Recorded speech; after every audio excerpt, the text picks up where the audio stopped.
Alright, today we are going to be looking at Japanese aesthetic influence in Legend of Zelda Breath of the Wild. First, I want to look at Impa's house. As you can see, they have some trees in the front that reminded me of Sakura, which I believe was the inspiration for that, and the Ise Shrine, which some elements of it, like the entranceway, reminds me of the entranceway for Impa's house, especially like the wooden gates, and you go up the stairs, and then like the unpainted natural wood, all reminded me of that. And so I believe that Japanese shrines and cherry blossoms are the inspirations for Impa's house. I also think that the wooden planks that are hanging from rope are a mixture of influence from like the ropes that they have hanging from shrines, but they have like the folded paper and rope. They don't have the wood from what I've seen and researched, but the colors reminding me a lot of the painted torii gates, so I believe that that was the inspiration for the wood. Next we have Link's house, which you can buy in the game. It has a very natural unpainted interior with the wood and the scaffolding and the stairs. It does have stone walls, which is different from like traditional Japanese houses where they have the paper walls, but I think that a majority of the influence was from the traditional Japanese home.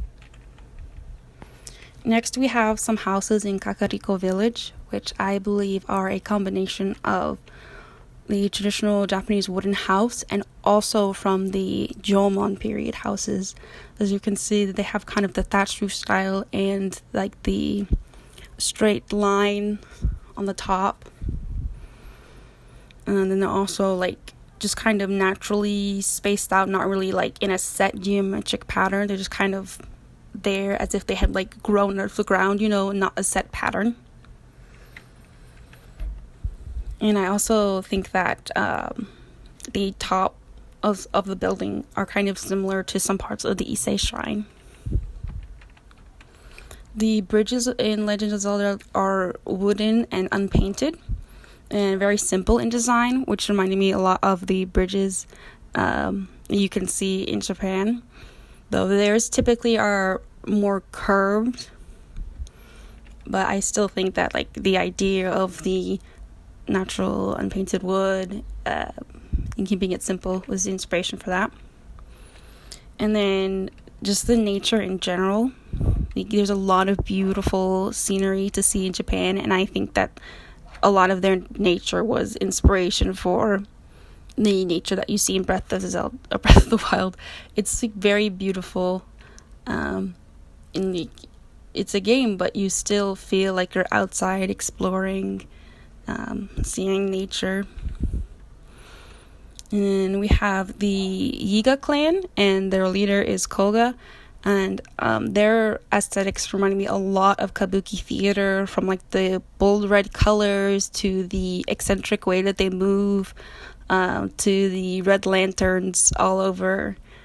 It seems very inspired by kabuki theater. The guardians and the ancient technology is absolutely inspired by Jomon period pottery. As you can see, you compare like the Sheikah slate and the guardians to the ceramic. If you just were to flip over the pot, like boom, you have a guardian. Just attach some legs to it. Similar with the divine beasts, like a lot of their patterns came from Jomon period pottery, and I think that some of the format of the divine beasts, like they're just reminded me of like the Dogu statues. They're very much inspired by Jomon period. The shrines as well that contain puzzles in the game, the exterior absolutely is also resemblant of the Jomon pottery, and you can see some examples here. They did add like more of like a technological vibe in the game, but the inspiration still stands. And then there's lots of like these little statues that you can give offerings to in the game, and it usually involves Koroks, which I believe are similar to kami in this world. And the little statues reminded me of the Jizo statues with all little men. They also have the goddess statues of Hylia, and for those they even included like the red bibs that you can see on a lot of Jizo statues in Japan. And then those two just like were both kind of covered in moss, kind of have the natural look, and like the prayer hands. And then lastly, we have the monks that are in the temples, kind of reminding me of like Japanese monks with the hat and like the sitting meditation. Yeah, there's plenty more to explore, but I'm gonna stop there for now. I hope you enjoyed. If you haven't checked out Breath of the Wild, I really recommend it, and I also recommend looking into Japanese culture because you'll get a lot more enjoyment out of it that way.